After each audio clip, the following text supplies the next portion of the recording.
truly allies and strategic friends, and we greatly appreciate the vital assistance provided by the United States to Ukraine to combat Russian terror.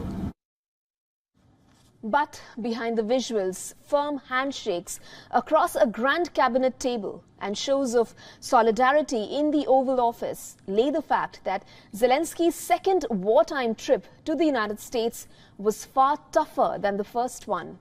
This time, he spent his closed-door meetings in the US Congress desperately trying to overcome growing war fatigue from Republicans. Hardline Republicans are threatening to block Democrat Biden's request for a fresh $24 billion aid package for Ukraine.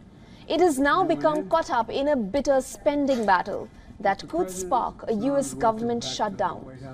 The US president said there was no alternative to backing the Ukraine funding, adding that he was counting on the judgment of the Congress. As part of his bid to win over Washington, Zelensky went to the Pentagon, where he laid a wreath at the memorial for victims of the September 11, 2001 attacks. But in a blow to Zelensky, Biden rejected a request for longer-range ATACMS missiles that can strike up to 300 kilometers away.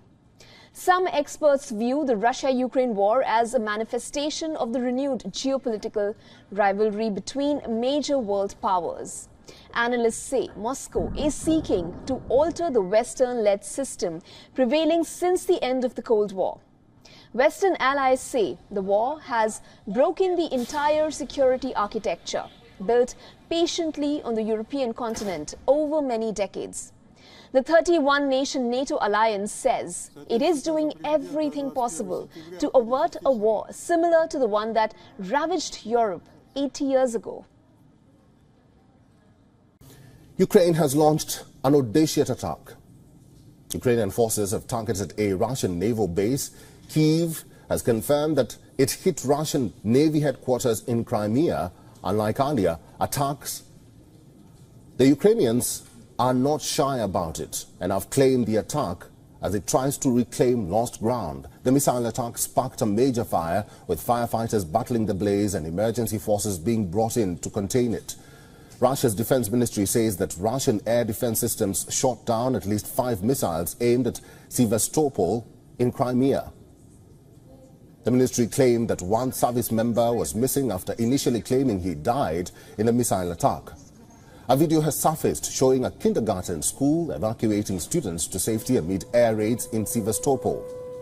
Students could be seen rushing out of the building as missiles pounded key military installations in that area. Sevastopol has been on heightened alert following the attack.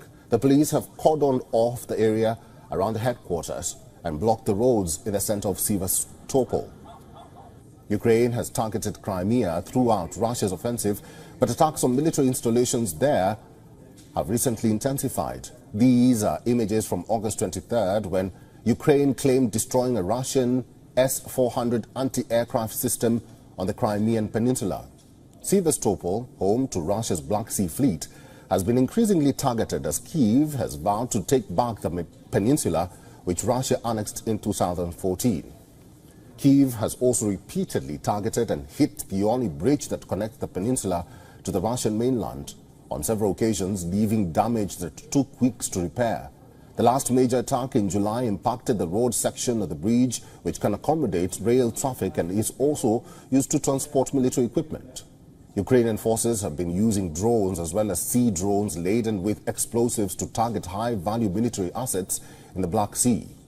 Ukraine has urged its allies to provide its armed forces with long-range missiles so it can target positions deeper inside Russia-controlled territory.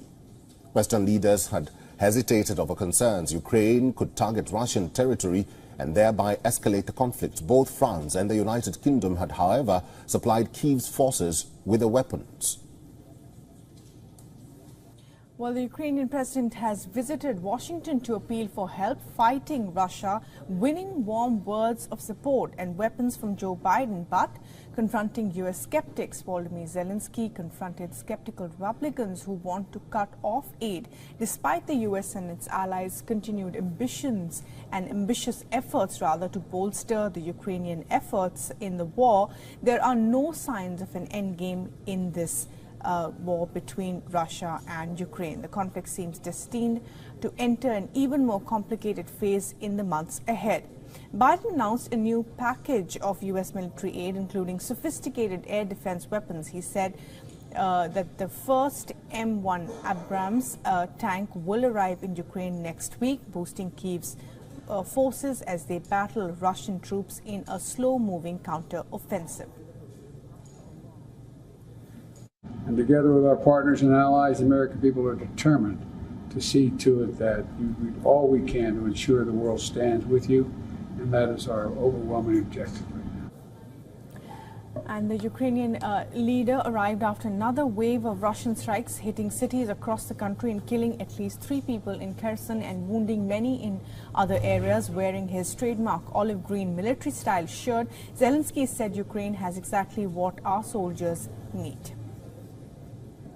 Our regular dialogue has proved that our countries are really, truly allies and strategic friends, and we greatly appreciate the vital assistance provided by the United States to Ukraine to combat Russian terror. But behind the visuals, firm handshakes across the Grand Cabinet table and shows of solidarity in the Oval Office lay the fact that Zelensky's second wartime trip to the U.S. was far tougher than his first. This time he spent his closed-door meetings in the U.S. Congress desperately trying to overcome growing war fatigue from Republicans.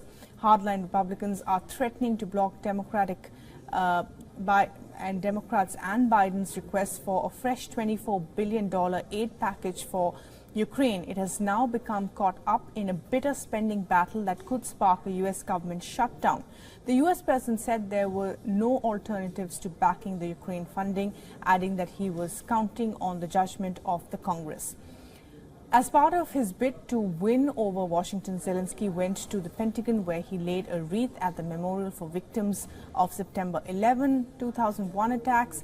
But in a blow to him, Biden rejected a request for longer-range ATACMS missiles that can strike up to 300 kilometers away. And for more on this, my colleague Susan Tehrani sent us this report from New York. Listen in.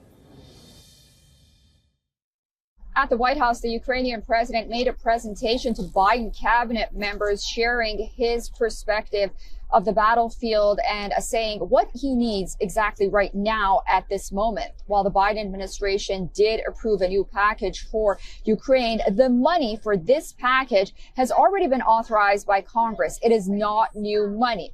Also, when Volodymyr Zelensky was here in New York, he was introduced to America's former Commerce Secretary, Penny Pritzker. She will now be in charge of top diplomatic efforts for reconstruction and rebuilding efforts in Ukraine. But Biden officials say first things first. They believe that Ukraine right now at this point to sustain the war needs an additional $24 billion. And that is just from October until the end of the year. What happens after that? According to Biden officials, they're already in talks with Congress. The war in Ukraine has been going on for more than a year now, and as of today, Kyiv has been able to deter the Russian forces from capturing its territory to a certain extent since it started its counter-offensive. Now remember, all of this has been possible due to the abundant amount of weapons and other supplies that its allies have been sending it, and they've supported Ukraine almost unconditionally in terms of military aid. But now the question is this: are Ukraine's staunchest allies